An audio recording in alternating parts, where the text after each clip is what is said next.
Right. ఇప్పటివరకు వచ్చినటువంటి పత్రికల్లోని అంశాలను మనం ప్రస్తావించాం. దానికి సంబంధించి కూడా క్లియర్ కట్గా మనం చూసాం. ఇక ఇదే అంశం సంబంధించి మనతో పాటు విశ్లేషించడానికి మనతో పాటు స్టూడియోలో బిఆర్ నమస్తే అండి. అలాగే జూమ్ ద్వారా మనకు ప్రముఖ రాజకీయ విశ్లేషకులు శ్రీశైల్ రెడ్డి గారు కూడా జాయిన్ అయ్యారు. శ్రీశైల్ రెడ్డి గారు, గుడ్ మార్నింగ్ అండి.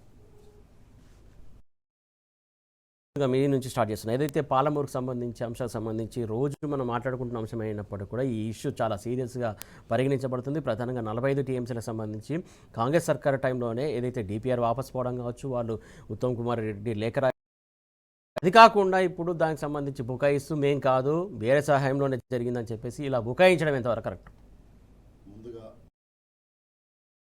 మిత్రులు అన్న శ్రీశైల్ రెడ్డి అన్న గారికి, అదేవిధంగా టీ న్యూస్ ప్రేక్షకులకు నూతన సంవత్సర శుభాకాంక్షలు, శుభోదయం. మనం కేసీఆర్ గారి నాయకత్వంలో దాదాపు 15 సంవత్సరాలు నిరంతర పోరాటం. ఓన్లీ ప్రధానమైన ఎజెండా ఏంటంటే నిధులు నియామకాలు అనేది మూడో పాయింట్ వచ్చినా కూడా ప్రధానమైనది ఏంటంటే నీళ్లు. ఆ రోజే సారు క్యాప్షన్, కొటేషన్ లేదా లైను ఏంటంటే మడిమ అడ్డం పెడితే మడి నిండాలి అని. అంటే ప్రధానమైన పోరాటం మా నీళ్లు రాలే, 60 సంవత్సరాలు ఆంధ్ర పరిపాలకులు మమ్మల్ని దోపిడీ చేసినారు, మాకు నీళ్లు రాకుండా చేసినారు అనే ప్రధానమైన పోరాటంతోనే పోరాటం స్టార్ట్ అయింది. తెలంగాణ ఉద్యమం స్టార్ట్ అయింది. తెలంగాణ సాధించుకుంటాం వెంటనే మనం నీళ్ళ మీదనే సారు నిరంతరం కూర్చొని మాట్లాడి తప్పించి ఇంకో పదవుల కోసమో ఇంకోరి పదవులు ఇద్దామనే దాని మీద మాట్లాడలే. అందులో భాగంగానే ప్రభుత్వం ఏర్పడ్డ 42 రోజులలోనే ముఖ్యమంత్రి గారు కేసీఆర్ గారు, అదేవిధంగా అప్పుడు సంబంధించిన మంత్రులను తీసుకెళ్ళి గజేంద్ర షెకావత్ నీటిపారుదల శాఖ మంత్రి కేంద్రంలో ప్రధానమంత్రిని కలిసి మా నీళ్ళ వాటా మాకు చెప్పండి, ఎందుకంటే అది కేంద్ర ప్రభుత్వం ఆధీనంలో ఉంటుంది, ట్రిబ్యునల్ వేసి ఉన్న ట్రిబ్యునల్ ఏవైతున్నాయో మా వాటా ఏందో మాకు పునర్పంపిణీ చేయండి. ఏమన్నారండి? పునర్పంపిణీ చేయండి. ఇప్పటి వరకు మేము 60 ఏళ్ళు దోపిడికి గురైనాము, దోచుకున్నారు. మా ప్రజలు బొంబాయి దుబాయ్కి బస్సుల మీద కడుపు పట్టుకొని పాలమూరులో ఎవరు పోయినరు, ఆదిలాబాద్ నుంచి పోయినరు, నల్గొండ నుంచి పోయినరు. నల్గొండలో ఫ్లోరోసైట్ వాటరు, అక్కడ వేలాది మంది పిల్లలు చనిపోతున్న పరిస్థితి, మాకు నీళ్లు లేవు తాగటానికి అని స్పష్టంగా అప్పుడు నరేంద్ర మోడీ ప్రధానమంత్రి గజేందర్ షెకావత్ను కలిసి పునర్పంపిణీ చేయమని చెప్పింది. ఎందుకు ఇది గుర్తు చేస్తున్నంటే, నీళ్ల మీద దోపిడీ చేసిందే చంద్రబాబు నాయుడు, ఆంధ్ర పాలకులు. ఆ రోజు తెలంగాణ సాధించుకున్నదే నీళ్ల కోసం వచ్చిన తర్వాత ఎవరు పంపిణీ వాళ్ళు చేసుకున్న తర్వాత అద్భుతంగా కాళేశ్వరం కట్టుకున్నాం. ఈరోజు ఒక మాట చెప్పాలి, కాంగ్రెస్లు చదువు రాదు, సన్నాసులు, మెంబర్లు తెలియదు. ఎందుకంటే 64 లక్షల మెట్రిక్ టన్నుల ఉన్న ధాన్య ఉత్పత్తి 2014 వరకు. ఇది నేను చెప్తున్న సెన్సెస్ కాదు, లేదా బీఆర్ఎస్ పార్టీ చెప్తున్నది కాదు, లేదా కేసీఆర్ గారు, హరీష్ రావు గారు, కేటీఆర్ చెప్తున్నది కాదు. ఇది కేంద్ర ప్రభుత్వం చెప్తున్న సెన్సెస్ లెక్కల సంఖ్య ఏమని చెప్తుంది? 2014 వరకు 64 లక్షల మెట్రిక్ టన్నులు ఉంటే 2014 తర్వాత కాళేశ్వరం కట్టుకున్న తర్వాత, కేసీఆర్ గారి పరిపాలన తర్వాత, నాణ్యమైన కరెంట్ ఇచ్చిన తర్వాత, రైతుకు మంచి పెట్టుబడి ఇచ్చిన తర్వాత 2,60,00,000 మెట్రిక్ టన్నుల ధాన్యం ఉత్పత్తి అయిందని, ఈ దేశంలో పంజాబ్ను దాటి నెంబర్ 1 స్థానంలో ఉందని కేంద్ర లెక్కలు చెప్తున్నాయి. నేను చెప్పుడు నువ్వు చెప్పుడు కాదు. అంటే ఏమర్థమవుతుంది ఇక్కడ? అద్భుతంగా కాళేశ్వరం కట్టుకొని, అద్భుతంగా మొత్తం ఉత్తర తెలంగాణ అంతా నీళ్లు సశ్యామలు చేసుకొని, అదేవిధంగా దక్షిణ తెలంగాణలో పాలమూరు సంబంధించిన కృష్ణా బేసిన్ను దాదాపు 48 లక్షల ఎకరాలకు నీళ్ళు ఇచ్చి, సో ఇదంతా చేసుకుంటూ వచ్చి 10 ఏళ్ళు అద్భుతంగా పరిపాలిస్తే ఈరోజు వచ్చి తట్టెడు మట్టె తీయలే. 2 బడ్జెట్లో వాళ్ళు ఏం పెట్టినారు సురేష్ గారు? ఒక బడ్జెట్లో 5 లక్షల ఎకరాలకు 6,55,000 ఎకరాలకు నీళ్ళు ఇస్తామని, రెండో బడ్జెట్లో 5,50,000 ఎకరాలకు నీళ్ళు ఇస్తామని బడ్జెట్ పెట్టింది. ఒక్క తట్టెడు మట్టెన తీసినండి, ఒక పార మట్టి తీసి అటు వేసిన చరిత్ర వాళ్ళకు ఉన్నదా? ఈ 2 ఏళ్లలో నువ్వు ఒక తట్టెడు మట్టి తీయలేదు, ఓ పార మట్టి తీసి పక్కన పడేలేదు. నువ్వు 11 లక్షల ఎకరాలకు నీళ్ళు ఇస్తానని నువ్వు ఆడ పెట్టినవు, నీ బడ్జెట్లో పెట్టినవు. ఏం చేసినావు? ఈరోజు కేసీఆర్ గారు నా ప్రజలకు అన్యాయం జరుగుతుంది, నా నీటి దోపిడీ జరుగుతుంది, ఆ రోజు పదవులను గడ్డి పోసల్లాగా పడేసి తెలంగాణ రోడ్డు మీదకి వచ్చి తెలంగాణ ఉద్యమం చేసి, నేను 15 సంవత్సరాలు ఉద్యమం చేసి తెలంగాణ సాధించుకున్న దాన్ని ధాన్యం ఉత్పత్తిలో నెంబర్ వన్ చేసిన రాష్ట్రాన్ని నువ్వు నీళ్లు నీ గురువు గారికి చంద్రబాబు నాయుడుకు దోపిడీ చేస్తానంటే, నువ్వు దోసి పెడతానంటే నేను ఊరుకోనని నిన్నగాక మొన్న వచ్చి కేసీఆర్ గారు మాట్లాడిన తర్వాత కదా నువ్వు పాలమూరు ఆగమాగమై అడివడి అవుతున్నావు. నువ్వు దొంగ దారిన పోయి నువ్వు బనకచర్లకు ఒప్పుకున్నావు కదా. బనకచర్లకు నేను పోను బనకచర్ల మీటింగ్ ఉందని మీలో తెల్ల బనకచర్లతో నాకు సంబంధం లేదు సార్. రేపు ఢిల్లీ మీటింగ్ పోతా, ఢిల్లీ మీటింగ్ గిల్లి లేదు, గల్లీ మీటింగ్ లేదు. పొద్దున పోతా వాళ్ళు రాత్రికి పోయి మినిట్స్లో రాసుకొని వచ్చినావు కదా, సంతకం చేసి వచ్చినావు కదా. కేంద్ర ప్రభుత్వం ముందు నువ్వు మినిట్స్లో అదే నిమ్మకృష్ణ నాయుడు చెప్పింది కదా, బనకచర్లకు తాత్కాలిక ఒప్పందం అలా అయిపోయినాయి అని మినిట్స్లో మాట్లాడింది కదా నిమ్మల రామనాయుడు. నేనేమంటున్నా అంటే నువ్వు నీ గురువు గారు గురుదక్షిణం కోసం తెలంగాణ నీళ్ళ దోపిడీను నువ్వు చేపిస్తున్నావు, నీళ్లు దోచిపెడుతున్నావు. ఇంత చేస్తుంటే కేసీఆర్ గారు వచ్చి తెలంగాణ ప్రజల కోసం నేను నడుము గడుతున్నా, నేను పాలమూరు సంగతి. కానీ ఇంకొక ఆరోపణ చేస్తున్నారు, బీఆర్ సర్కార్ టైంలోనే కేసీఆర్ హయాంలోనే డిపిఆర్ వాపస్ పోయిందంటూ మరొక ఆరోపణ చేస్తున్నారు. ప్రధానంగా మరి అప్పుడు అది వాపస్ పోతే 2024లో అధికారంలో ఎవరున్నారు? దానికి సంబంధించి ఏదైతే ఆయన ఆల్రెడీ క్లియర్ కట్గా ఆ ప్రాజెక్టుకు జాతీయ హోదా కావాలని చెప్పి స్వయంగా ఆయననే కోరారుగా. ఇప్పుడు నిన్న ఉత్తమ్ కుమార్ రెడ్డి మాట్లాడుతా అంటే శాసనసభ ఎమ్మెల్యేలు కొంతమంది నిద్రపోతున్నారు. వాళ్ళకు పీపీటీలు తెలియదు, ప్రాజెక్టులు తెలియదు, నీళ్లు తెలియదు, టీఎంసీలు తెలియదు, బేషన్లు తెలియదు, ఏం తెలియదు. ఊరికనే మాట్లాడాలి, అబద్ధాలు ఆడాలి, అధికారంలోకి వచ్చారు. ఒక్క నిమిషం. ఆ రోజు 2013లో ఈ కిరణ్ కుమార్ రెడ్డి గారు ముఖ్యమంత్రి ఉన్న సమయంలో ఏదైతే తాత్కాలికమైన ఒప్పందాలు జరిగినాయో అదే 299 టీఎంసీలు కంటిన్యూ అవుతున్నాయి. 810 టీఎంసీలకు పునర్పంపిణీ చేయాలని కదా సెక్షన్ 3 ఎవరు కొట్లాడినరు? సెక్షన్ 3 ఏం చెప్తుంది? నేనేమంటున్నా అంటే సెక్షన్ 3 ఎవడు కొట్లాడిను? నువ్వు కొట్లాడినావు, నీ అయ్యే కొట్లాడిండా? బీఆర్ఎస్ పార్టీ కొట్లాడింది. బీఆర్ఎస్ పార్టీ కేసీఆర్ గారు కొట్లాడారు. సంవత్సరాలు కొట్లాడి సెక్షన్ 3 తీసుకొచ్చి ట్రిబ్యునల్ లేపించి మా నీళ్ళు ఏందో మాకు పంచమని న్యాయమైన డిమాండ్ మేము చేస్తుంటే నీకు చాతగాక అదే 299 టీఎంసీలకు నీ రాహుల్ బొజ్జ కూడా సంతకం చేసి వచ్చాడు. అది తాత్కాలికమైన ఒప్పందమే, అందుగురించి తలకా లేదు కదా వాళ్ళకు. ఏది కంటిన్యూ అవుతుంది, ఏది అడుగుతున్నాము, మనం ఎవరితో కొట్లాడుతున్నాము. ఇక్కడ స్పష్టంగా ముగ్గురు ద్రోహులు. మీరు సురేష్ గారు బాగా తెలంగాణ సమాజం వినాలి. Number 1 A1 Revanth Reddy, A2 Chandrababu Naidu, A3 Narendra Modi. ఈ ముగ్గురు కలిసి ఈరోజు మొత్తం తెలంగాణ నీటి దోపిడీ చేసే ప్రయత్నం చేస్తున్నారు. కేంద్రంలో నరేంద్ర మోడీ ప్రభుత్వం ఉండాలంటే చంద్రబాబు నాయుడు ఉండాలి, ఈడ రేవంత్ రెడ్డి ముఖ్యమంత్రి ఉండాలి, చంద్రబాబు నాయుడు అక్కడ ఉండాలి. కాబట్టి వీళ్ళు ముగ్గురు కలిసి తెలంగాణ నీటి దోపిడీ చేయడానికి ప్రయత్నం చేస్తున్నారు. ఆ నీటి దోపిడీలో ఒక భాగంగానే బనకచర్ల, ఆ నీటి దోపిడీలో భాగంగానే నల్లమల్ల సాగరు. ఇది మొత్తము ముగ్గురు చేస్తున్న కుట్ర. ఎందుకంటే మోడీ గారికి ఎప్పుడు కూడా తెలంగాణ మీద ప్రేమ లేదు. తెలంగాణ ప్రజలంటే అసహ్యము, తెలంగాణ భాష అంటే అసహ్యము, తెలంగాణ నాయకులంటే అసహ్యము. ఎందుకంటే ఆ రోజే చెప్పిండు, తెలంగాణ సాధించుకున్న వెంటనే తల్లిని చంపినరు, బిడ్డను బతికించారని చెప్పిండు ఆ రోజే నరేంద్ర మోడీ. ఈ నరేంద్ర మోడీ చెప్పిండు తెలంగాణ ప్రజల కోసం, తెలంగాణ నీళ్ల కోసం, తెలంగాణ న్యాయమైన పోరాటం కోసం ఓన్లీ కేసీఆర్ నాయకత్వంలో బీఆర్ఎస్ సైన్యమే పోరాటం చేస్తే తప్ప ఏదో రేవంత్ రెడ్డికి ఏం తెలుసా అండి? ఏం చేసిండు? ఈ 2 నెలల్లో ఏమైనా చేస్తే కదా నువ్వు సాధించేది. స్పష్టంగా నేను లెక్కలు చెప్తా, ఒక్క నిమిషం. వాళ్ళు 1984లో 1984లో కల్వకుర్తి కొబ్బరికాయ కొట్టి 2014 వరకు 13,000 ఎకరాలు ఇచ్చారు అంతే. ఎన్ని సంవత్సరాలు? దాదాపు 20 సంవత్సరాలలో, దాదాపు 30 సంవత్సరాలలో 13,000 ఎకరాలకు ఇచ్చాం. నెట్టెంపాడు కింద మనం 40,000 ఎకరాలకు ఇచ్చినాం. అదేవిధంగా భీమా కింద 60,000 ఎకరాలకు నీళ్ళు ఇచ్చినాం. కోయిల్ సాగర్ కింద 38,000 ఎకరాలకు నీళ్ళు ఇచ్చినాం. ఈ 4 ప్రాజెక్టుల కింద దాదాపు 6.5 లక్షల ఎకరాలకు నీళ్ళు ఇచ్చినాం. స్థిరీకరణ చేసినాం. మొత్తం కలిపితే 48 లక్షల ఎకరాల పైచీలకు నీళ్ళు ఇచ్చింది పాలమూరు ఏదైతే కృష్ణా బేసిన్ కింద. నువ్వేం చేసినావు? 2 సంవత్సరాలు నువ్వేం చేసినావు అంటాను. పార మట్టి తీయలే కదా. అంటే నేనేమంటున్నా అంటే నీళ్ళ మీద కన్సర్న్, ఈ తెలంగాణ మీద కన్సర్న్ ఒక కేసీఆర్ గారికే ఉంది.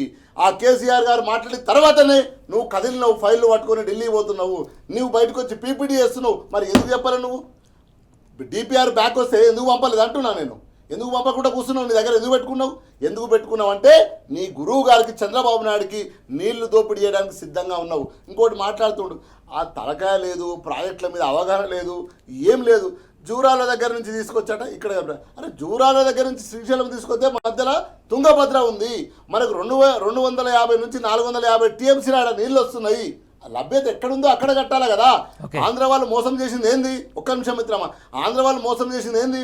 నాగార్జున సాగరు కొంచెం ఒక 5 కిలోమీటర్ల పైన కడితే మనకు ఎడవకాలకు బ్రహ్మాండంగా నీళ్ళు వచ్చేది. దాన్ని కిందికి తీసుకుపోయి కట్టి మన నల్గొండ జీవితాలను ఆగం చేశారు కదా.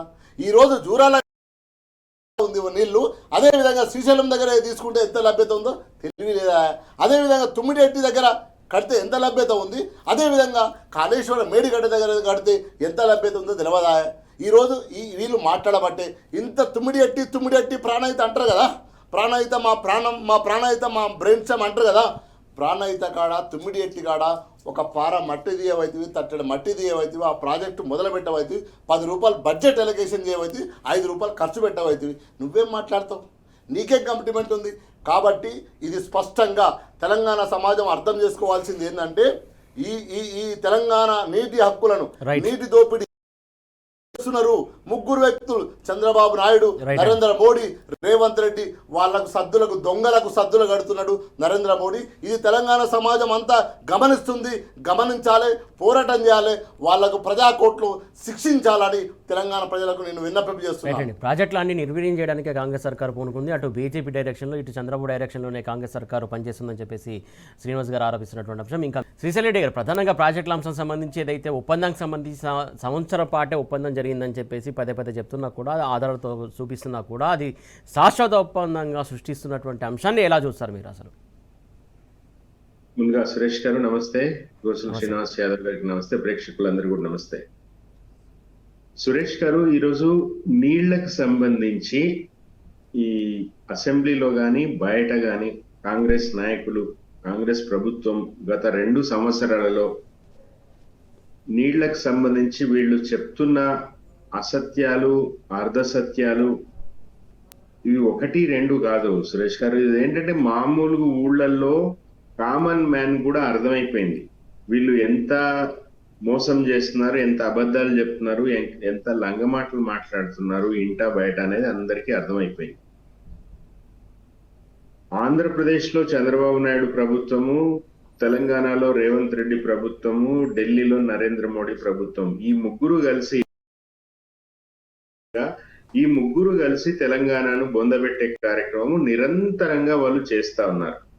ఎవరికైనా తన సొంత ప్రాంతం మీద, సొంత మనుషుల మీద ప్రేమ ఉండాలి. పాలకులకు ప్రేమ ఉంటే దానికి తగ్గట్టుగా విధానాల రూపకల్పన జరుగుతుంది. ఎంతో ఆలోచించి కేసీఆర్ గారు ఏది అయినా ముఖ్యమంత్రి అయిన కాలంలోనే కాదు, అసలు తెలంగాణ ఉద్యమము ఊపిరి పోసుకున్న 1969 ఎన్టీపీసీ పాల్వంచలో రాజుకున్న తెలంగాణ అగ్గికి సంబంధించి ఆ రోజు నుంచి కూడా ప్రతి దశలోనూ తెలంగాణ ప్రజలు ఏం కోరుకున్నారు, తెలంగాణలో వాళ్ళ ఆకాంక్షలు ఏంది, బలిదానాలు ఎందుకు జరిగినాయి, ఇవన్నీ కూడా కేసీఆర్ గారు నిరంతరం అధ్యయనం చేసి ఆయన నిధులు నియామకాలు అనే ట్యాగ్ లైన్ ఆయన దాన్ని ఉత్తగానే పెట్టలే. ఆ ట్యాగ్ లైన్ తర్వాత ఆయన ప్రాధాన్యమైన ఉద్యమకారుడుగా కానీ, లేకపోతే ముఖ్యమంత్రిగా కానీ, ఇప్పుడు ప్రతిపక్ష నాయకుడిగా కానీ వ్యవసాయము, నీళ్లు, 24 గంటల కరెంటు, రైతుల వాళ్ళకి రైతు బంధు ద్వారా ఇన్పుట్ సబ్సిడీ ఇవ్వడము, పండిన పంటను కొనడము, టైంకి కొనడము, డబ్బులు వేయడం, మొత్తం వ్యవసాయము, అగ్రోనమీ అనే మాట కేసీఆర్ గారు మాట్లాడుతున్నారు. ఈ అగ్రోనమీ వల్లనే భారతదేశము చాలా సుస్థిరంగా ఉండగలుగుతారని ఆయన బిలీవ్ చేస్తున్నారు. కాబట్టి వీటన్నింటిలోంచి వచ్చినవే ఈ నీటిపారుదల ప్రాజెక్టులకు సంబంధించిన రూపకల్పన. కేసీఆర్ గారికి తెలంగాణ రాష్ట్రంలో నీళ్లు ప్రతి చిన్న సెలయేరు దగ్గర మొదలు పెడితే సజీవ నదుల వరకు కూడా ఎక్కడ బారుతాయి, ఎక్కడ ఆగుతాయి, ఏ కాలంలో వరద వస్తుంది, వరద వచ్చినప్పుడు ఎన్ని నీళ్లు ఉంటాయి, ఇవన్నీ క్షుణ్ణంగా కేసీఆర్ గారికి అవగాహన ఉన్నది. ఈ రోజు ముఖ్యమంత్రి స్వయంగా రేవంత్ రెడ్డి గారు ఎన్నో సార్లు మన ముందే, మీడియా ముందే ఎన్నో సార్లు అన్నారు, దేవాదుల ఏ బేసిన్ లో వస్తుంది అంటాడు, నల్లమల ఏడుంది, మన తెలంగాణలో ఉందా నల్లమల, లేకపోతే ఆంధ్రప్రదేశ్ లో ఉందా అంటాడు. సో ముఖ్యమంత్రికి ఇంత అవగాహన రాహిత్యం ఉన్నది. అటు ఉత్తమ్ కుమార్ రెడ్డి గారు మొన్న కేసీఆర్ గారు ప్రెస్ మీట్ పెట్టంగానే ఆయన హడావుడికి 8 సార్లు ప్రెస్ మీట్ పెట్టిరు మంత్రులందరూ కలిసి. ఉత్తమ్ గారు నేను మళ్ళీ రేపు వస్తా, నేను డేటా తీసుకొని అని అంటున్నాడు. ఈ రోజు కూడా నిన్న అసెంబ్లీలో పీపీటీలో కూడా శుద్ధ అబద్ధాలు, అర్ధసత్యాలు, తడబాట్లు. ఎవరు కాంగ్రెస్ వాళ్ళు కూడా పట్టుమని 15 మంది ఎమ్మెల్యేలు ఉత్తమ్ కుమార్ రెడ్డి పీపీటీ స్టార్ట్ చేసినప్పుడు కోమటిరెడ్డి వెంకటరెడ్డి లేచి వెళ్ళిపోయిండు. అప్పుడే పీపీటీకి సంబంధించిన గొడవ రేవంత్ రెడ్డి నాది లైవ్ పెట్టాలన్నా ఉత్తమ్ది లైవ్ పెట్టాలన్నా అనే దాంట్లో వాళ్ళు ఉన్నారు. సో ఇప్పుడు బేసిక్ గా ఏంటంటే ఇవన్నీ కప్పిపుచ్చుకోవడానికి కేసీఆర్ గారి ప్రభుత్వం మీద ఈ రోజుకి నిందలు వేస్తా ఉన్నారు. 2 విషయాలండి. ఈరోజు కృష్ణా నది పరివాహక ప్రాంతము 61% పరివాహక ప్రాంతం తెలంగాణలో ఉన్నది. తెలంగాణ ప్రాజెక్టులకి నీళ్లు ఇవ్వకుండా ఈ సమైక్య సంవత్సరాలు చేసిన పరిపాలనలో తర్వాత వచ్చిన తెలుగుదేశం పార్టీ పరిపాలన ఉమ్మడి ఆంధ్రప్రదేశ్ లో ఎక్కడో 700 కిలోమీటర్ల అవతల ఉన్న చెన్నై నగరానికి నీళ్లు ఇస్తారంట గాని తెలంగాణని ఎండబెడతారు. ఇందాక సీనన్న చెప్పినట్టుగా ప్రాజెక్టుని శ్రీశైలం ప్రాజెక్టుని కట్టడం, శ్రీశైలం ప్రాజెక్టు కొద్దిగా అవతలికి జరుపుకుంటే తెలంగాణకి ఎంత ప్రయోజనం వచ్చేది. సిమిలర్లీ సీనన్న ఇది కూడా కోట్ చేసిండు. ఇప్పుడు తుమ్మిడిహట్టి కాకుండా మేడిగడ్డ ఎందుకు, జూరాల కాకుండా శ్రీశైలం ఎందుకు అనేది కేసీఆర్ గారు ఆలోచించినప్పుడు ఈ రోజు కూడా కేసీఆర్ గారు పబ్లిక్ లో గాని ప్రైవేట్ లో గాని చూసినప్పుడు కానీ అవే మాట్లాడతారు. వరదల సందర్భంలో కూడా జూరాలలో నీళ్లు ఉండవు, అవి ఆ నీళ్లు ఎక్కడికి సరిపోవు, దేనికి సరిపోవు. కేవలం 20 టీఎంసీల ప్రాజెక్టులు మాత్రమే ఉమ్మడి రాష్ట్రంలో జూరాలకు సంబంధించి అప్పుడు ఇదేది కోయిల్ సాగర్, భీమా, నేటెంపాడు అవన్నీ ప్రతిపాదిత ప్రాజెక్టులు అన్ని కూడా పండబెట్టి చేయడానికి కారణము జూరాలలో నీళ్లు కూడా చాలా మంది నాయకులు, అటు కాంగ్రెస్ నాయకులే కాదు మిగతా వాళ్ళు కూడా తెలుసో తెలియకనో లేదే,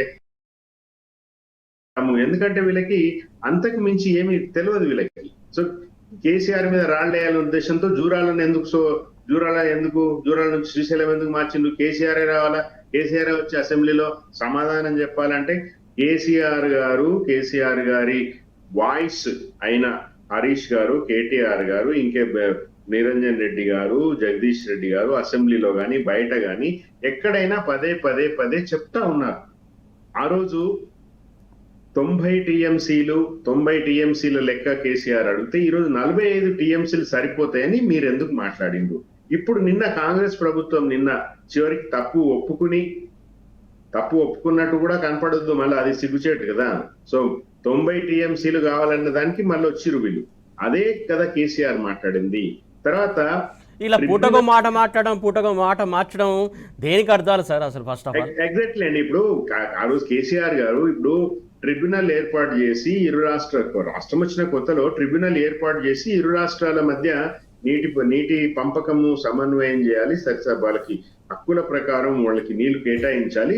అప్పటిదాకా ఒక తాత్కాలిక ఒప్పందంగా కేసీఆర్ గారు మాట్లాడిండు. తర్వాత ట్రిబ్యునల్ ఏర్పాటు, తర్వాత ఈ 2 ఏళ్ల కాలంలో కూడా ముఖ్యంగా పాలమూరు రంగారెడ్డి, మాది రంగారెడ్డి జిల్లా, మా రంగారెడ్డి జిల్లాలో మా తాండూరు నియోజకవర్గంలోనే 1,00,000 ఎకరాలకు నీళ్లు వస్తాయి ఈ ప్రాజెక్ట్ కనుక మాకు అక్కడ తట్టేపల్లి దగ్గర రిజర్వాయర్ కట్టి 1 టీఎంసీ రిజర్వాయర్. నేను ఒక ఉదాహరణ చెప్తున్నా. సో అత్యంత వెనుకబడిన ప్రాంతమైన తాండూరు లాంటి నియోజకవర్గాలు, మాకు కర్ణాటకకి తెలంగాణకి బార్డర్ లో ఉన్న తాండూరు లాంటి నియోజకవర్గాలు, పాలమూరు, ఉమ్మడి పాలమూరు, రంగారెడ్డి, నల్గొండ ఈ 3 జిల్లాలకి వరప్రదాయినైన ఈ పాలమూరు ప్రాజెక్టును 2 సంవత్సరాలలో రేవంత్ రెడ్డి ప్రభుత్వం అటకెక్కించింది. పైగా పచ్చి అబద్ధాలు చెప్తా ఉన్నది. డిపిఆర్ వెనుకకు పోయింది కేసీఆర్ హయాంలో అనేది మళ్ళీ ఇప్పుడు కొత్త అబద్ధం తెరదిస్తున్నారు. కానీ సాక్ష్యాలు ఉన్నాయి కదా. డిపిఆర్ వెనక్కి ఈ ఉత్తరాలు ఎందుకు రాసిరు, డిపిఆర్ లేకపోతే మన నాగర్ కర్నూలు చీఫ్ ఇంజనీర్ విజయ భాస్కర్ 27 ఏప్రిల్ 2024 కేంద్రానికి నివేదిక ఇచ్చిండు. ఈ మైనర్ ఇరిగేషన్ డేటాను సమర్థిపిస్తారు. మరి ఒకవేళ డిపిఆర్ వెనక్కి వస్తే కేసీఆర్ హయాంలో 24 ఏప్రిల్లో డిపిఆర్ ఎందుకు మళ్ళా కేంద్ర జల సంఘం పరిశీలించింది? సో ఇవన్నీ శుద్ధ అబద్ధాలు, ఇవన్నీ కూడా. ఓకే అండి. అసెంబ్లీలో అబద్ధాలు చెప్తున్నారు, బయట అబద్ధాలు చెప్తున్నారు. ఈ రోజు మొత్తం తెలంగాణ సంబంధించిన నీటిపారుదల ప్రాజెక్టులని పండబెట్టిండ్రు. బీజేపీ వాళ్ళు కూడా అట్లే ఉన్నారు. ఆ డికే అరుణ గారు అయితే మరీ అన్యాయంగా మాట్లాడతారు. బీజేపీ ఎంపీ బనకచర్ల చంద్రబాబు నాయుడు కడుతుంటే బనకచర్ల వల్ల నష్టం లేదని ఆమె అంటారు. మీరు రేవంత్ రెడ్డి స్వయంగా మాట్లాడారు వాళ్ళ కదా, మీరు వాళ్ళ మాకు ప్రస్తావన కూడా మాట్లాడదాం సార్, ఒక్క నిమిషం సార్. 1000 టీఎంసీలు మాకు ఇచ్చేసి ఎన్ఓసి ఇచ్చేసి మీరు కావాల్సినంత తీసుకుపోండి అని రేవంత్ రెడ్డి ముఖ్యమంత్రిగా అన్నాడు కదా చంద్రబాబు నాయుడుతో, మాట్లాడింది కదా. ఇప్పటికీ ఆయన 60 సార్లు పైగా ఢిల్లీకి పోయిండు. ఢిల్లీకి పోయిన ప్రతి సందర్భంలో కూడా ఒకవేళ నిజంగా రేవంత్ రెడ్డికి ప్రేమ ఉంటే తెలంగాణ మీద ఎందుకు మా ప్రాజెక్ట్ లేట్ అవుతున్నాయని అడగాలి కదా. ఈయన ఢిల్లీ పోయిన ప్రతిసారి కూడా నరేంద్ర మోడీ, చంద్రబాబు నాయుడు, రేవంత్ రెడ్డి కలిసి ఎట్లా కొత్త పద్ధతుల్లో, కొత్త పంతాలో తెలంగాణ రిసోర్సెస్ అన్ని ఆంధ్రప్రదేశ్ కి గలగలా గోదావరి బిరబిరా కృష్ణమ్మని ఆంధ్రకు తరలించాలనే ఏకైక లక్ష్యంతో వీళ్ళు పనిచేస్తున్నారు. కేసీఆర్ గారు కానీ, బీఆర్ఎస్ కానీ, తెలంగాణ మీద ప్రేమున్న జలవనరుల నిపుణులు ఎవరైనా కానీ ఈరోజు గణాంకాల సైతంగా వ్యాసాలు రాస్తున్నారు, వీడియోలు చేస్తున్నారు, యూట్యూబ్లలో మాట్లాడుతున్నారు. ప్రజలకు నిజం అర్థమైపోయినది. ఈ అబద్ధాలు అసెంబ్లీ సాక్షిగా అబద్ధాలు చెప్పడం అనేది చాలా తేటతెల్లమైపోయింది. ఇది ఎక్కువ రోజులు నడవదు సురేష్ గారు. కాబట్టి అలాగే ఇందులో ఉన్నటువంటి బీజేపీ పాత్ర అంశం సంబంధించి కూడా, ఎంపీల అంశం కూడా మాట్లాడదాం. ప్రధానంగా అటు ఆంధ్రప్రదేశ్ చంద్రబాబు నాయుడు కూడా ఎలాంటి పాత్ర పోషిస్తున్నారో, ఎలాంటి కుట్రలు పొందుతున్నారో కూడా అంశాల గురించి మాట్లాడదాం. ఇంకా చాలా విషయాలు ఉన్నాయి, ఆ విషయాల గురించి మాట్లాడదాం. శ్రీనివాస్ గారు, ప్రధానంగా కేంద్రం పాత్ర ఇందులో ఎంత ఉంది అసలు? ముఖ్యంగా చూసుకున్నట్లయితే డిపిఆర్ వాళ్ళే పంపిస్తారు, సిడబ్ల్యూసీ కావచ్చు, లేకుంటే కేంద్రం కావచ్చు, వాళ్ళే కోరుతారు. ఇక్కడ ఏమో వీళ్ళు మాత్రం కాంగ్రెస్ పార్టీకి సంబంధించిన వాళ్ళేమో మాత్రం వాళ్ళు ఎట్టి పరిస్థితుల్లో ఆ విషయాలు మాత్రం బయటకు పొక్కకుండా జాగ్రత్త పడతారు. మొత్తానికి ఇక్కడ ముగ్గురి పాత్ర కీలకంగా కనబడుతున్నటువంటి అంశం. ప్రధానంగా అటు ఆంధ్రప్రదేశ్ ముఖ్యమంత్రి, ఇటు ఇందులో ఆడుతుంది ఎవరు, ఆడిస్తుంది ఎవరు, పాత్రదారులు ఎవరు, సూత్రధారులు ఎవరు అనుకో. ఇక్కడ తెలంగాణ కేసీఆర్ గారి నాయకత్వంలో సాధించుకున్న తర్వాత, పునర్పంపిణీ చేయమని ఇంతకుముందు చెప్పినట్టు అయిన తర్వాత, నీటి వాటా అంటే మనం చట్టంలో ఏదైతే 2014 బిల్లు ఏదైతే ఉందో మన తెలంగాణ విభజన చట్టంలో స్పష్టంగా నీటి వాటాను తేల్చవలసిన పాత్ర, చేయవలసిన బాధ్యత కేంద్ర ప్రభుత్వానిదే. నీళ్లను 2 రాష్ట్రాల మధ్యలో ఇబ్బందులు వచ్చినప్పుడు లేదా పంపిణీ చేయాలన్నప్పుడు స్పష్టంగా కేంద్రమే, సిడబ్ల్యూసీ ఇన్వాల్వ్మెంట్ అయ్యే కేంద్ర ప్రభుత్వమే దీన్ని పంచుతుంది. మీకెంత బేషన్ ఉంది, మాకెంత బేషన్ ఉంది, ఎవరికి ఎంత రావాలి. ఒక రాష్ట్రం కదా, మన 2 రాష్ట్రాలు కదా, పైన కృష్ణా పైన కర్ణాటక ఉంది, అదేవిధంగా మహారాష్ట్ర ఉంది. ఈ 4 రాష్ట్రాలకు కూడా ఎవరికి ఎంత రవాణా కేంద్ర ప్రభుత్వమే పంచాల్సిన పని. కానీ కేంద్ర ప్రభుత్వం ఎందుకు పంచలేదు అంటే వాళ్లకు తెలంగాణ మీద బీజేపీ పార్టీకి ఏమాత్రం ప్రేమ లేదు, ప్రజలపైన కన్సర్న్ కూడా లేదు. అందు గురించి నేనేమంటున్నా, 8 మంది ఎంపీలు ఇచ్చినా కూడా వాళ్ళకు తెలంగాణ పైన బాధ్యత లేక కనీసము ఎరువుల బస్తాలు ఇస్తలేరు కదా దరిద్రులు, ఎరువుల బస్తాలు ఇవ్వలేకపోతున్నారు. కాబట్టి నేను ఆ సబ్జెక్టు పోను. నేనేమంటున్నా అంటే కాళేశ్వరం కూడా అంతే కదా. కాళేశ్వరం ఎన్నిసార్లు మనం పోయినాం, ఎంతమంది దగ్గరికి పోయి ఒప్పించుకున్నాం. మహారాష్ట్రలో ఉన్న బీజేపీ ప్రభుత్వాన్ని ఎట్లా ఒప్పించినాం, మహారాష్ట్రలో ఉన్న అంతకుముందు కాంగ్రెస్ ప్రభుత్వం ఉంటే, ఇక్కడ కాంగ్రెస్ ప్రభుత్వం ఉంటే 9 టీఎం స్టార్ట్ చేయలే కదా. నేనేమంటున్నా, కేసీఆర్ గారు తెలంగాణను సస్యశ్యామలం చేయాలని, ప్రజలకు పంట వండాలని, ఈ చంద్రబాబు నాయుడు వ్యవసాయం దండుగా అని అంటే ఈ వ్యవసాయం దండుగా కాదు, అదొక పండుగ అని కేసీఆర్ గారు చేయడం జరిగింది. ఎట్లా చేసిండు? ఒట్టినే రాత్రికే అబ్రకదబ్ర అంటే మంత్రాలు ఎత్తనో, తంత్రాలు ఎత్తనో, వీళ్ళు లేక జ్ఞానం లేక, భేషణలు తెలవకుండా, భాష తెలవకుండా మాట్లాడలే. ఆ రోజు స్పష్టంగా కూర్చొని మేధావులతోని, నీటి శాఖ వాళ్ళతోని, విద్యాసాగర్ రావుతోని, వాళ్ళందరితో కూర్చొని వ్యవసాయాన్ని ఎట్లా మనం పటిష్టం చేయాలి, ప్రజలను ఎట్లా పంట పండించాలి అని అన్నప్పుడు స్పష్టంగా మిషన్ కాకతీయ, దాదాపు కాకతీయ రాజులు కట్టిన చెరువులు, కొన్ని వేల చెరువులు తాంబాలంలాగా అయినాయి. తాంబాలంలా ఆయన చెరువులను మిషన్ కాకతీయ అనే ఒక ప్రాజెక్టు పెట్టుకొని మొత్తం చెరువులను తవ్వి నీకు నీళ్లు నింపడం జరిగింది, ఒక గోళంలాగా తయారు చేయడం జరిగింది. దాని ద్వారా ఏమైంది, ఊరిలో ఆర్థిక వ్యవస్థ స్థిరీకరణ జరిగింది. గొర్రె బతికింది, బర్రె బతికింది, పిట్ట బతికింది, మనిషి బతికిండు. 3 కోటి జీవరాశులు చెరువు మీద. ఊరే కదా, ఊరు అంటే ఏంది? ఊరంటే చెరువు, చెరువు అంటే ఊరు, అంతే కదా స్పష్టంగా. సో ఆ కాకతీయ రాజులు నిర్మించిన చెరువులను మిషన్ కాకతీయ అని ఆ కాకతీయ రాజుల పేర్లు పెట్టుకొని కేసీఆర్ గారు దాదాపు వేలాది చెరువులను పునరీకరణ చేసి వాటిని మంచిగా చేసి నీళ్ళు ఇవ్వడం జరిగింది. దాని ద్వారా పంట పండింది. అదేవిధంగా 24 గంటల నాణ్యమైన కరెంటు 14 వచ్చిన 1.5 2 ఇయర్స్ని 24 గంటల నాణ్యమైన నీకు కరెంట్ ఇవ్వడం జరిగింది. అంతకుముందు ఏంటన్నా మేము రైతు కుటుంబాల నుంచి వచ్చిన వాళ్ళము 3 గంటలకు 4 గంటలకు 2 పేస్ 3 పేస్ కరెంట్ వస్తే ఎప్పుడు వస్తుందో ఇప్పుడు వందలాది వేలాది మంది రైతులు కరెంటు తీగలు దాకి చనిపోయిన రోజులు ఉన్నాయి. మోటార్ల కాడ బాయిల కాడ మనం పేపర్లలో చదివినాం. నాణ్యమైన 24 గంటల కరెంట్ ఇవ్వడం జరిగింది. అదేవిధంగా రైతుకు పెట్టుబడి నీకు ప్రపంచంలో ఎక్కడైనా ప్రపంచంలో ఇండస్ట్రీకి ఇస్తారో అందరికి ఇస్తారు, కానీ రైతుకు మొట్టమొదటిసారి పెట్టుబడి ఇవ్వడం జరిగింది. రైతు బీమా నేను ఎందుకు చెప్తున్నా అంటే ఇవన్నీ కూడా నీకు నీళ్ళకు సంబంధించినవి, ఇవన్నీ కూడా సంక్షేమంతో పాటు నీళ్ళకు సంబంధించిన ఇవన్నీ చేసింది. కాబట్టి రైతు బంధు, అదేవిధంగా రైతు బీమా, అదేవిధంగా రుణమాఫీ ఇవన్నీ చేసింది కనుకనే 64 లక్షల మెట్రిక్ టన్నుల ధాన్యం నుంచి 3,60 లక్షల మెట్రిక్ ధాన్యం ఉత్పత్తి జరిగింది. ఇదంతా చేసుకుంటూ వస్తుంటే ఒకవైపు ఈ రాష్ట్రంలో మీరు వస్తేరి పాలమూరు తెలియదాయ, కృష్ణా బేసిన్ ఏడుందో తెలియదాయ, నీకు బనకచర్లు ఏడుందో తెలియదాయ, నీకు తుమ్మిడి ఎట్లు ఏడుందో తెలియదా. ఒక మంత్రి మాట్లాడతాడు జూపల్లి కృష్ణారావు, ఇదే పాలమూరు సంబంధించిన మంత్రి, ఎంత అజ్ఞాని అంటే అందు గురించే పేకు అన్నట్టు హరీష్ రావు గారు సమాధానం ఇచ్చారు. మేడిగడ్డ తుమ్మిడెట్టి దగ్గరగా నీళ్ళు ఎంత లభ్యమవుతాయో మేడిగడ్డ దగ్గర కూడా అంత లభ్యమైతే అంటే హరీష్ రావు గారు 100 వాగులు కలుస్తాయి, ఇక్కడ నీటి లభ్యత ఇంత, ఇక్కడ నీటి లభ్యత ఇంత అని చెప్పిండు. అందుగురించే మేడిగడ్డ కాడ కట్టుకుంటామని చెప్పిండు. మేడిగడ్డ కాడ కట్టడం, కాళేశ్వరం కట్టడం వల్లనే ఈరోజు తెలంగాణ మొత్తం దాదాపు సస్యమలం అని చెప్పింది. ఈరోజు నువ్వు మూసీలో పోస్తా అంటున్నావు కదా 2.5 టీఎంసీలు, 2.5 టీఎంసీలు ఎక్కడి నుంచి తెస్తావు బిడ్డ? ఏంచి పట్టుకొస్తావు? గాలిల నుంచి పట్టుకొస్తావా? అదే మేడిగడ్డ, అదే కాళేశ్వరం, అదే సుందిల్ల, అదే ఎల్లంపల్లి కదా, అక్కడి నుంచి మల్లన్న సాగర్ రావాలి కదా, మల్లన్న సాగర్ నుంచి వచ్చి నువ్వు మూసీలో పోస్తావు కదా, ఎక్కడి నుంచి పట్టుకొస్తావు నీళ్ళు? ఆ 2.5 టీఎంసీలు అంటే నీకు కేసీఆర్ గారు చేసిన నిర్మాణం ఏదైతే ఉందో, నీటి నిర్మాణం ఏదైతే ఉందో, నీటి వసతి ఏదైతే ఉందో, ఇది అర్థం చేసుకోలేకుండా ఆగమాగం అవుతుండ్రు.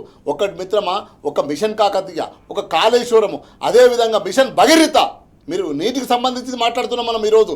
మిషన్ భగీరథ మా అక్క జిల్లాల్లో లంబాడి తండాలలో, దళిత తండాలలో భుజం మీద బిందెలు మోస్తే రవికలు చినిగిపోయిన రోజులు లేదు. తువాలను వేసుకొని బిందెలు మోసినాం, 110 కిలోమీటర్లు ప్రయాణం చేసి నీళ్ళు ఈరోజు ఇంటి ముంగటనే నీళ్ళు వస్తున్నాయి. ఎట్లా వస్తున్నాయి? మిషన్ భగీరథ అంటే నీటి కోసము కేసీఆర్ గారు ఎన్ని రోజులు నిద్ర లేని రాత్రులు ఉండి ఎక్సర్సైజ్ చేసి నీటిని ఎట్లా మలిపిండి అనేది అది కేసీఆర్ గారికి తెలుసు, తెలంగాణ ప్రజలకు తెలుసు. ఈ సౌటలకు, దద్దమ్మలకు, ఈ చదువురాని రేవంత్ రెడ్డికి, చదువురాని ఉత్తమ్ కుమార్ రెడ్డికి ఏం తెలుసు? ఆయన మేము ప్రిపేర్ అయ్యి రాలే, ఇప్పుడు కూడా ప్రిపేర్ అయ్యి రాలే. అందుగురించే ఆ ఎమ్మెల్యేలు అలా పండుకున్నారు. ఇలా పేపర్లలో వచ్చేది అందరు ఎమ్మెల్యేలు గురకలు తీస్తారు, ఆయన ఏమో చెప్పుకుంటూ పోతారు. ఆయన ఏం చెప్తుండో ఆయనకే తెలియదు.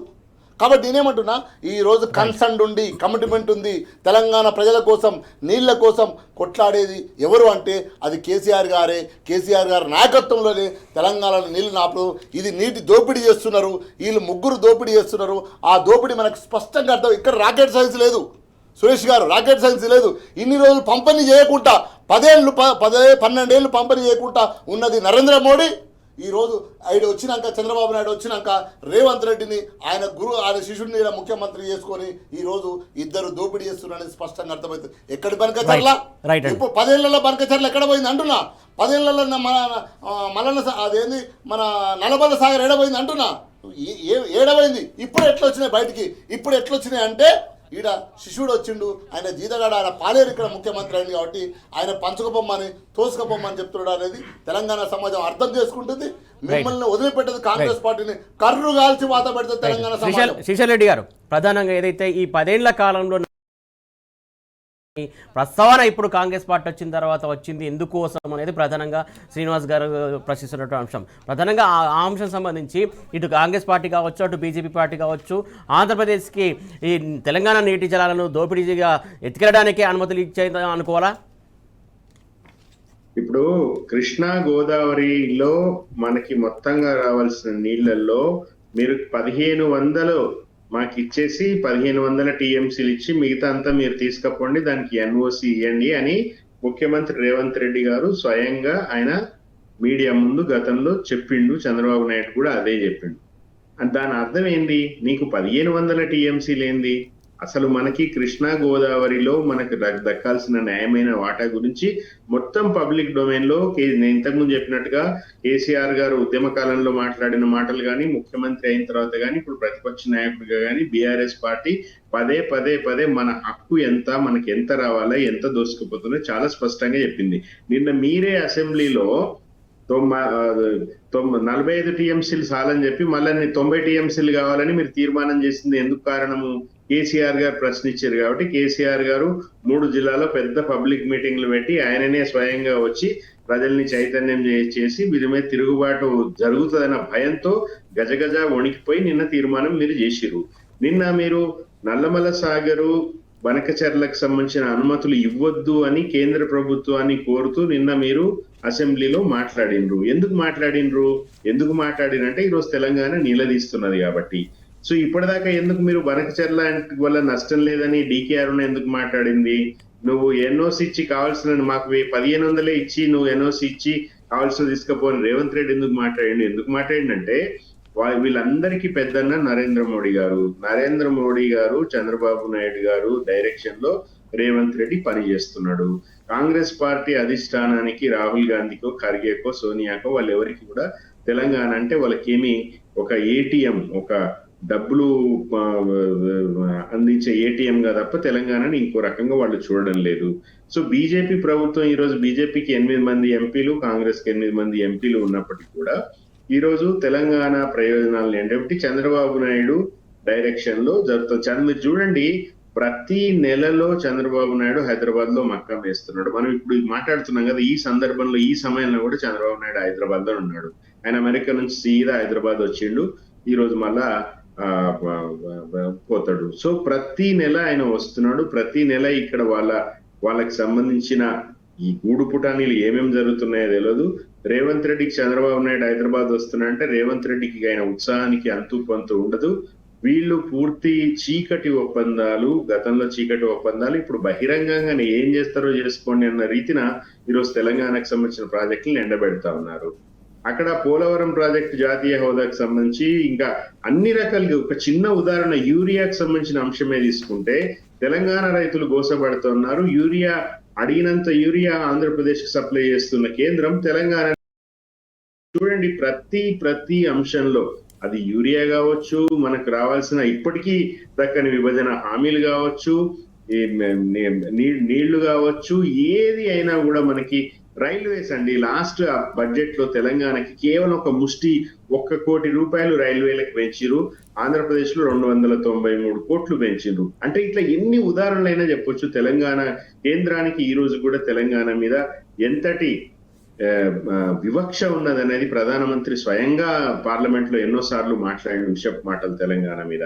సో ఈ రోజు ఏంటంటే ముగ్గురు ఒకటైనరు, బీజేపీ, కాంగ్రెస్, తెలుగుదేశం పార్టీ ముగ్గురు ఒకటై ఒక అప్రకటితంగానే కాంగ్రెస్ మహాకూటమిలో భాగస్వామి లాగా వ్యవహరిస్తా ఉన్నది. తెలంగాణ ప్రయోజనాలని పణంగా పెట్టి రేవంత్ రెడ్డి కాంగ్రెస్ ప్రభుత్వం పూర్తిగా చంద్రబాబు నాయుడు అడుగులకు మడుగులు ఒత్తడం వల్ల ఈ రోజు వాళ్ళకి మాట్లాడడానికి ఏమి తప్పని సరిగా ఇక తప్పదురా బాబు జనాలకి అర్థమైపోయింది అన్న ఉద్దేశంతో ఈ రోజు నల్లమల సాగర్ బనకచెర్లని అనుమతులు ఇవ్వద్దని ఏదో ఉత్తరం రాసిడు కానీ రేపొద్దున అదంతా తూతు మంత్రమే. వీళ్ళు మనస్ఫూర్తిగా అదేం రాయలేదని నరేంద్ర మోడీకి కూడా తెలుసు. కాబట్టి తెలంగాణ ప్రజలకు దురదృష్టం, తెలంగాణ ప్రజలకు దుర్వార్త ఏంటంటే బనకచెర్ల ప్రాజెక్టుకు సంబంధించిన పనులు, పోలవరం ప్రాజెక్టు సంబంధించిన పనులు ఏవి కూడా ఆగవు. బనకచెర్ల శరవేగంగా నిర్మాణం అవుతుంది. గోదావరి కృష్ణా కేఆర్ఎంబి లాగా వాళ్ళు గోదావరి ట్రిబ్యునల్ కూడా ఏర్పాటు చేసుకుంటారు. గోదావరి ట్రిబ్యునల్ ఏర్పాటు అయిన తర్వాత జాతీయ హోదాకు వచ్చిందంటే ఇక వాళ్ళ బీజేపీ బ్రెయిన్ చైల్డ్ ఉంది కదా, ఏది మన నదుల అనుసంధానం, ఆ నదుల అనుసంధానం పేరుతో మొత్తం నీటినంతా తరలించుకుని పోతారు, పెన్నాకు తీసుకుపోతారు. ఆ తర్వాత తమిళనాడుకైనా నీళ్ళు ఇస్తారు కానీ తెలంగాణకి ఇయ్యరు. సో ఇది జరుగుతా ఉన్నది. ఇది చాలా నిరంతరంగా జరుగుతా ఉన్నది. పైకి అన్ని కూడా ఏమీ లేనట్టుగా ఏదో తూతు మంత్రం మీరు పనులు చేస్తున్నారు తప్ప తెలంగాణకు సంబంధించిన హక్కులు, అన్ని హక్కులు ఒకటి కాదు, ప్రతి హక్కు కూడా కాలరాస్తా ఉన్నారు ఈ 3 ప్రభుత్వాలు కలిసి. ఈ ముగ్గురు ఒకటే అనేది తెలంగాణ ప్రజలు గమనించాలని నేను విజ్ఞప్తి చేస్తా ఉన్నాను. సురేష్ గారు. రైట్ అండి. మొత్తానికి ఏదైతే తెలంగాణ నీటిని అటు తమిళనాడుకు అటు ఆంధ్రప్రదేశ్కు దోచిపెట్టడానికే బీజేపీ సర్కారు కుట్ర పన్నుతుంది.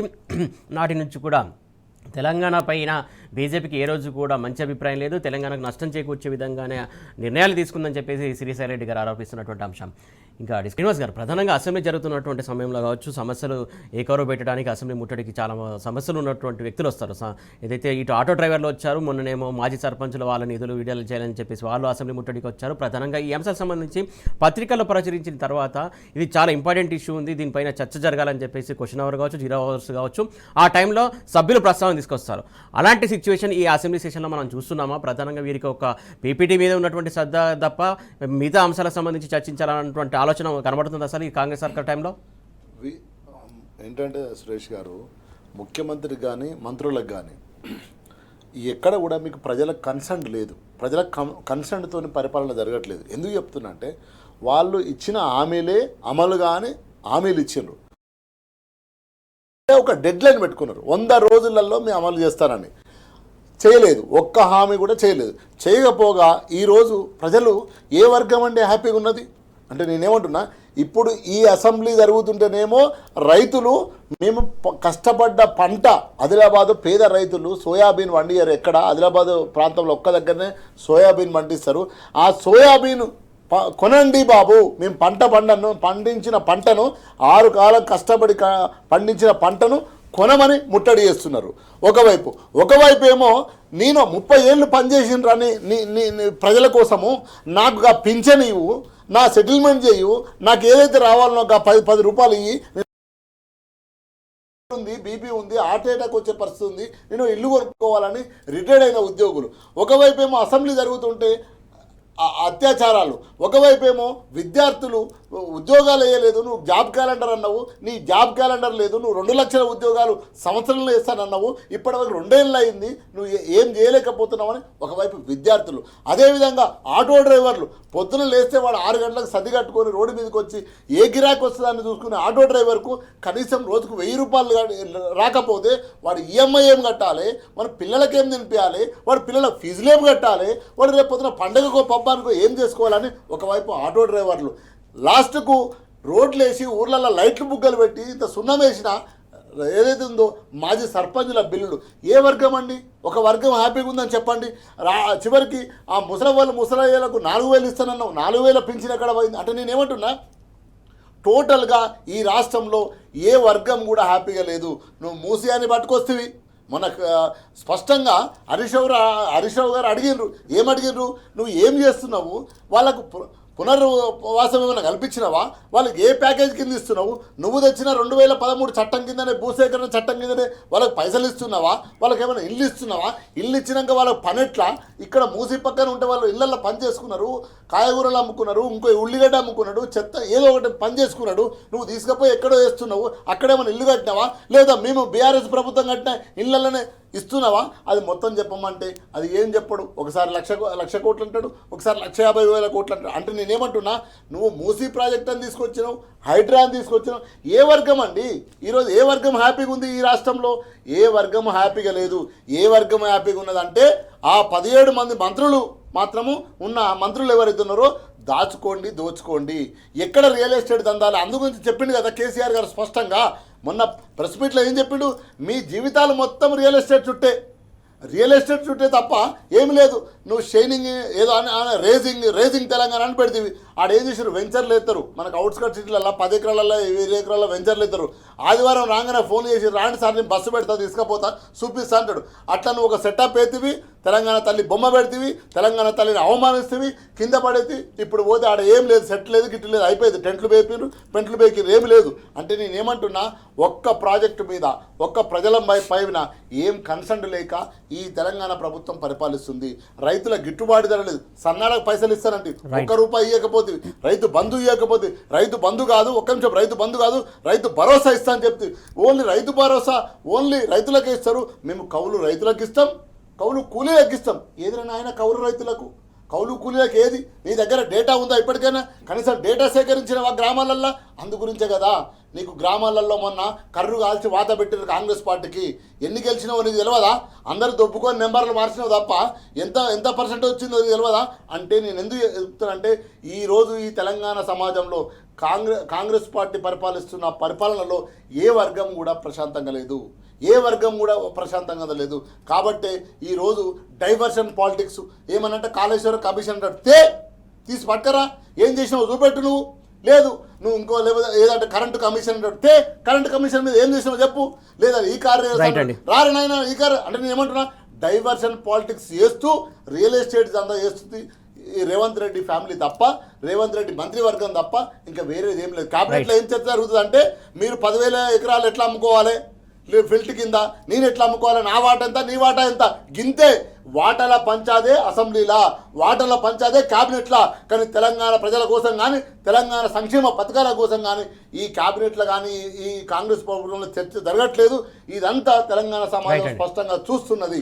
రైట్. మొత్తానికి కాంగ్రెస్ పాలన కావచ్చు, మొత్తానికి పాలన తీరు కావచ్చు, సంక్షేమం వదిలేసి ఇష్టానుసారంగా వ్యవహరిస్తున్నటువంటి తీరే కనబడుతుంది. ప్రధానంగా ఏ సమస్యలు కూడా పరిష్కరించినటువంటి పాపన పోలేదని చెప్పేసి శ్రీనివాస్ గారు ఆరోపిస్తున్నటువంటి అంశం. ప్రధానంగా అసెంబ్లీ సెషన్స్ అంటే ఖచ్చితంగా ప్రజల సమస్యలు, ఇష్యూస్, ఏదైతే ఇంపార్టెంట్ ఇష్యూస్ మాట్లాడాల్సింది పోయి ఇలా ప్రజల సొమ్ముతోటి సమావేశాలు జరుగుతూ ఉంటాయి. ఈ నేపథ్యంలో ప్రజలు ఇష్టానుసారంగా సభా సమయం వృధా అవుతుందని అనిపిస్తుందా లేదా మీకు? సురేష్ గారు, ముఖ్యమంత్రికి కానీ మంత్రి మండలికి కానీ తాము పరిపాలన ద్వారా ప్రజలకు ఏం చేస్తున్నాము అని నిజంగా చేసి ఉంటే అవి చెప్పుకోవడానికి సమయం సరిపోదు, బయట కానీ అసెంబ్లీలో కానీ. తాము ఇచ్చిన 6 గ్యారెంటీలు, 420 హామీలు, ఇవన్నీ కూడా ఎంత బాగా చేస్తున్నాము, ఎంత పెట్టుబడులు తెస్తున్నాము, ఎంత వచ్చిన ట్యాక్స్లు ఎట్లా ప్రజలకు మళ్ళీ ఉపయోగపడేలా చేస్తున్నాము, కేంద్రం నుంచి ఎట్లా సాధించుకుంటున్నాము, ఇవన్నీ కనుక నిజంగా చేస్తే ఆ గణాంకాలు చెప్పడానికి వీళ్ళకి టైము చాలదు. అంత పని ఉంటుంది ఒక ప్రభుత్వాన్ని నడపాలంటే. కానీ ముఖ్యమంత్రికి ఎంత టైము, ఎంత ఖాళీగా ఉన్నాడంటే ఆయన నోరు తెరిస్తే, నిన్న హరీష్ రావు గారు కూడా చెప్పారు, అసెంబ్లీ సాక్షిగా అత్యంత హేయమైన జుగుప్సాకరమైన భాష ముఖ్యమంత్రి మాట్లాడుతున్నాడు. మనము ఒక సభ్యత గల వాళ్ళుగా మనం అందరం ఎవరైనా కూడా ఇప్పుడు తిరిగి ఉచ్చరించలేని పదాలు ముఖ్యమంత్రి గారు అసెంబ్లీలో ధారాళంగా మాట్లాడుతూ ఉన్నారు. ఎందుకు అంటే ఆయనకి 2 కారణాలు. ఒకటి, ఆయనకి ఆ భాష అలవాటైపోయింది. 2, అంతకుమించి చెప్పడానికి ఏం లేదు ఆయన దగ్గర. సో కాబట్టి ఏంటంటే ఈరోజు ఇందాక సీనన్న చెప్పినట్టుగా నిన్న ఆటో డ్రైవర్లు ముట్టడి, ఆదిలాబాద్ సోయా రైతుల ముట్టడి, అటు సెక్రటేరియట్ దగ్గరకే మా కాంట్రాక్ట్ బిల్లులు చెల్లిస్తలేరని అక్కడ ధర్నా. ఈరోజు రాష్ట్రం అంతటా వీళ్ళెవరు కూడా బీఆర్ఎస్ ప్రేరేపిస్తే వచ్చిన వాళ్ళు కాదు కదా. మా పంట సోయా పంటను మీరు కొనండి మొరని ఆదిలాబాద్కి వెళ్ళి వస్తే, రైతులందరూ వస్తే కేవలం 5 మందినే లోపలికి పంపిస్తామని పోలీసులు చెప్తా ఉన్నారు. అడ్డుకుంటా ఉన్నాడు రేవంత్ రెడ్డి రాకుండా. ప్రజాపాలన అంటే ఏందనేది ఇప్పుడు అర్థమైపోయింది కదా. సో కాబట్టి ఏంటంటే ఈరోజు అసెంబ్లీ నిర్వహణకు సంబంధించి కూడా పూర్తిగా ఈ రోజు కూడా కేసీఆర్ గారి పథకాలు ఎట్లా ఉన్నాయని ప్రజలే కాదు, నిన్న గుత్తా సుఖేందర్ రెడ్డి అన్నారు కదా, శాసన మండలి చైర్మన్ ఏమన్నారు, కంటి వెలుగు అద్భుతంగా ఉంది, అది మీరు అమలు చేయండి, పటిష్టంగా అమలు చేయండి అని దామోదర్ రాజనరసింహకు సూచించిన కదా. మొన్న పోచారం శ్రీనివాస్ రెడ్డి ఏమన్నాడు, కళ్యాణ లక్ష్మి వచ్చిన తర్వాత ప్రజల జీవితాల్లో మారిపోయినాయని పోచారం శ్రీనివాస్ రెడ్డి బాన్స్వాడ ఎమ్మెల్యే అన్నాడు కదా. ఆయన గతంలో వ్యవసాయ మంత్రిగా, స్పీకర్ గా చేసి ఇప్పుడు పార్టీ ఫిరాయించినా కూడా ఈ రోజు కూడా మాట్లాడక తప్పని పరిస్థితి కదా. రైట్. షాదీ ముబారక్ చెక్కులు బౌన్స్ అవుతున్నాయి కదా మీరు ఇస్తున్న చెక్కులు. సో ఈ రోజు ఏంటంటే పూర్తిగా ప్రతి రంగంలో, ప్రతి కింద స్థాయి నుంచి పై స్థాయి వరకు ఏ వర్గం కూడా సంతోషంగా లేని పరిస్థితిలో ఈ రోజు ఈ ప్రభుత్వం పూర్తి ఫ్రస్ట్రేషన్ లో ఉండి అసత్యాలు, అర్ధసత్యాలతో కాలయాపన చేస్తున్నది తప్ప వీళ్ళకు ఏ మాత్రం ఇంకా రాబోయే 3 సంవత్సరాలు ఇంతకంటే దారుణంగా నేను హెచ్చరిస్తా ఉన్నా కూడా విఘ్నులు, మేధావులను అందరిని కూడా మీరు జాగరూకతతో ఉండకపోతే ఇంకా రాబోయే 3 ఏళ్లలో కూడా ఇంకా విచ్చలవిడిగి ఈ ముఖ్యమంత్రి ఇంకా పెట్టిపోతాడు, ఇంకా బూతులు మాట్లాడతాడు, ఇంకా అబద్ధాలు చెప్తాడు, ఇంకా 3 ఏళ్ళు 4 ఏళ్ళు వాళ్ళ పరిపాలనా కాలం జరిగిపోతున్నాయి కూడా ఇంకా గత ప్రభుత్వం నిందలేస్తూ కూర్చుంటాడు తప్ప ఏమి వీళ్ళు చేసే పరిస్థితి లేదు. అది ఈ తెలంగాణ ప్రజల దురదృష్టం. అట్ ద సేమ్ టైం ఈరోజు తమ హక్కుల కోసం ప్రజలు నిరంతరంగా కొట్లాడాలని నేను విజ్ఞప్తి చేస్తాను. శ్రీనివాస్ గారు, ప్రధానంగా ఏదైతే శాసనమండలిలో గుత్తా సుఖేందర్ గారు కంటి వెలుగు చాలా అద్భుతమైన పథకం, దాన్ని కొనసాగించడం చెప్పడాన్ని మీరు ఎలా చూస్తారు? అంటే స్పష్టంగా కేసీఆర్ గారి సంక్షేమ పథకాలు ప్రతి ఇంటికి చేరినాయి అండి. బీజేపీ ఇంటికి చేరినాయి, కాంగ్రెస్ ఇంటికి చేరినాయి, ఎంఐఎం ఇంటికి చేరినాయి. ప్రతి ఒక్క పార్టీ లీడర్ అనుకుంటున్నాడు కదా, వాళ్ళ ఇంట్లో కూడా లబ్ధి పొందేది. దట్ ఈస్ ద కేసీఆర్ సంక్షేమం. ఒకటి. రెండో విషయం, ఈరోజు నిన్న ఏదైతే అబద్ధాలు ఆడి అన్ని చదువు ఏం చెప్పిండ్రో వాళ్ళు ఏదైతే ఉందో దానికి ఈరోజు స్పష్టంగా హరీష్ గారి నాయకత్వంలో, అదేవిధంగా కేసీఆర్ గారి ఆదేశాల మేరకు పీపీటీ ప్రజెంటేషన్ జరుగుతుంది. అదేవిధంగా ఈరోజు పాలమూరు ఏదైతే కృష్ణా బేసిన్లో ఏం జరిగిందో, ఇప్పటి వరకు వాళ్ళకి ఏం జరిగిందో అన్ని అబద్ధాలే. అబద్ధాలంటే అబద్ధాలే. నిన్న ముఖ్యమంత్రి గారు కూడా ఏం మాట్లాడుతున్నారు, కోస్తాడంటే ఒక ముఖ్యమంత్రి నాలుగు కోస్తాడని మాట్లాడవచ్చు అండి.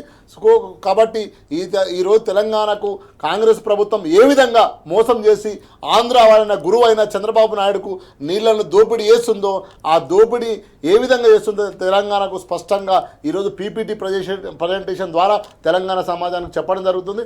తప్పకుండా ప్రజల కోసం బీఆర్ఎస్ పార్టీ కేసీఆర్ గారి నాయకత్వంలో నిలబడతాం, కలబడతాం, కొట్లాడతాం. రైట్ అండి. అనేక సమస్యల గురించి అసెంబ్లీ వేదిక. రైట్ అండి. శ్రీనివాస్ గారు థ్యాంక్ యూ సో మచ్. అలాగే శ్రీశైల్ రెడ్డి గారు థ్యాంక్ యూ సో మచ్. అనేక సమస్యల గురించి ప్రస్తావించకపోవడం చాలా విడ్డూరం. ఏదైతే అసెంబ్లీ సెషన్లో గతంలో జరిగిన మాదిరిగా చూసాము, అనేక సమస్యలు చర్చించారు. కాకపోతే ఇప్పుడు కాంగ్రెస్ సర్కార్ టైంలో అసెంబ్లీ సెషన్స్ పెట్టింది కూడా చాలా తక్కువ సంఖ్యలో. పెట్టినటువంటి సమయంలో కూడా ఏ అంశం కూడా ప్రస్తావనకు రాకుండా ఇష్టానుసారంగా వాళ్ళ సొంత ప్రయోజనాలకు వాడుకుంటున్నటువంటి సీజన్ మనం చూస్తా ఉన్నామని చెప్పేసి వీళ్ళు ఆరోపిస్తున్నటువంటి అంశం ఇది. వాటి వార్తల వాస్తవాలు. Keep watching tea news.